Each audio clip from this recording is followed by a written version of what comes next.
Hello, and our story today is The Summer Nick Taught His Cats to Read, and it's written by Curtis Manley and Kate Berube, and I believe that Kate is the illustrator of this particular story. The Summer Nick Taught His Cats to Read. Nick had two cats, Verne and Stevenson.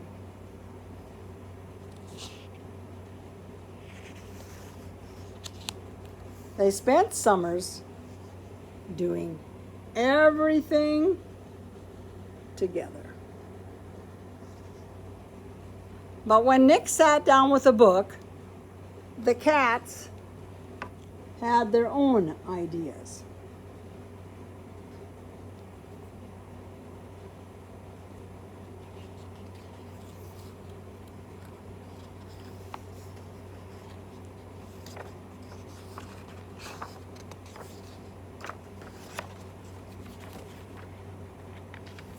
So Nick decided to teach them to read. He started with easy words. Pie, ball, pig, hat, bee, book, dad, dog, cup, fly, and of course cat. Ball, said Nick. B-A-L-L. But the cats just wanted to play.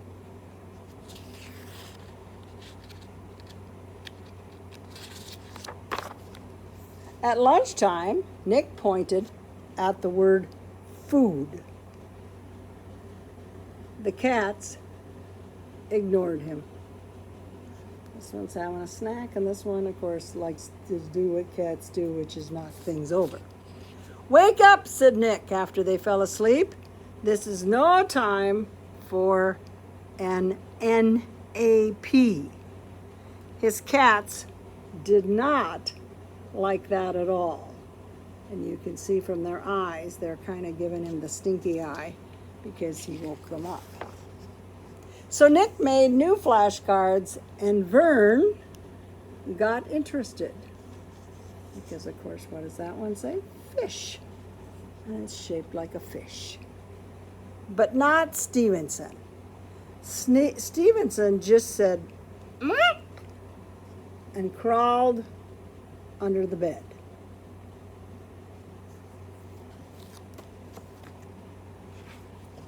Nick tried nursery rhymes next. When he read Three Little Kittens, Verne searched everywhere for mittens. But not Stevenson. Then Nick read his favorite books to Verne, who liked stories about cats and stories about fish. Verne loved fish. He followed along as Nick read, learning the sounds of the letters.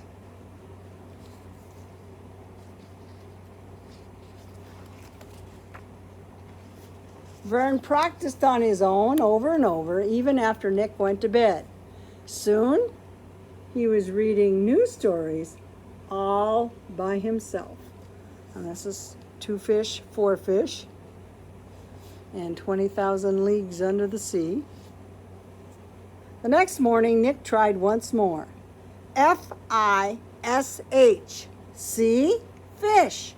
Verne loves that word, don't you?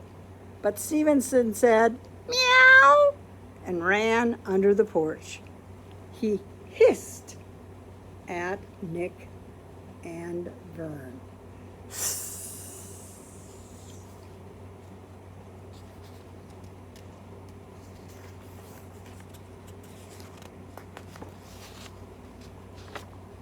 Verne got his own library card and borrowed so many books that Nick could hardly carry them home.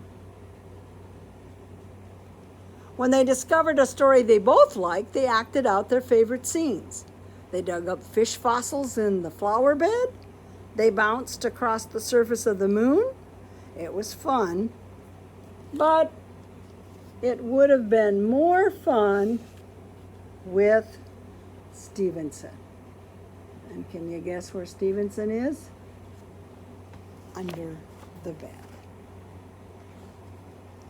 Then Verne discovered a treasure under the bed, a great stack of Stevenson's pirate drawings. Wow, Nick whispered. Stevenson drew a story. We should write the words, said Nick. Verne helped.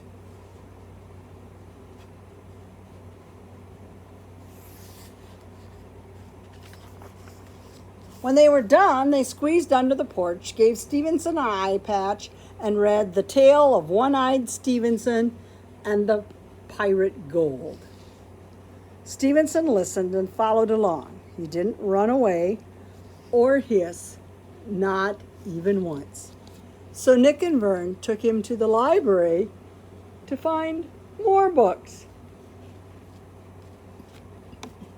Millions of Rats, Yo Ho Ho, Landlubbers, Jolly Rogers, Where the Wild Pirates Are. Lots of really good books that Stevenson will be interested in. The next morning when Nick woke up, Stevenson already had his whiskers in a book.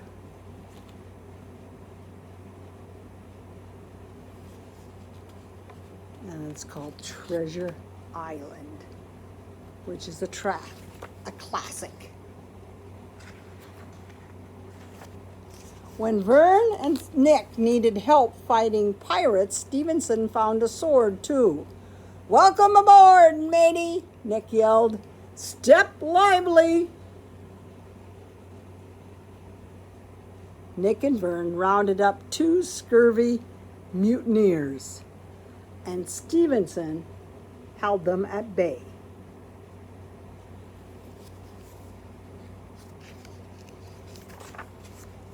Then Nick and Verne climbed the mast and looked out over Treasure Island. When Nick yelled, "Land ho!"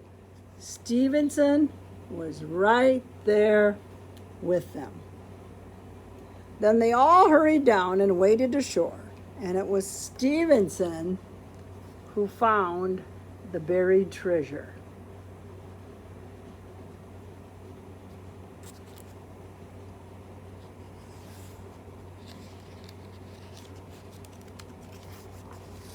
Now Nick and his cats hunt for dinosaurs in the lost world behind the garden. They race around the yard in 80 seconds. They journey to the center of the basement.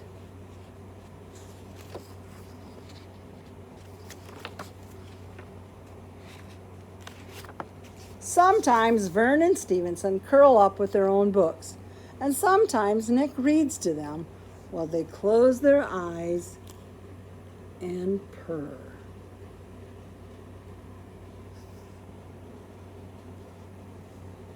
But Nick also likes it when someone reads to him. Maybe I should teach you how to speak, he says to his cats. How hard could that be?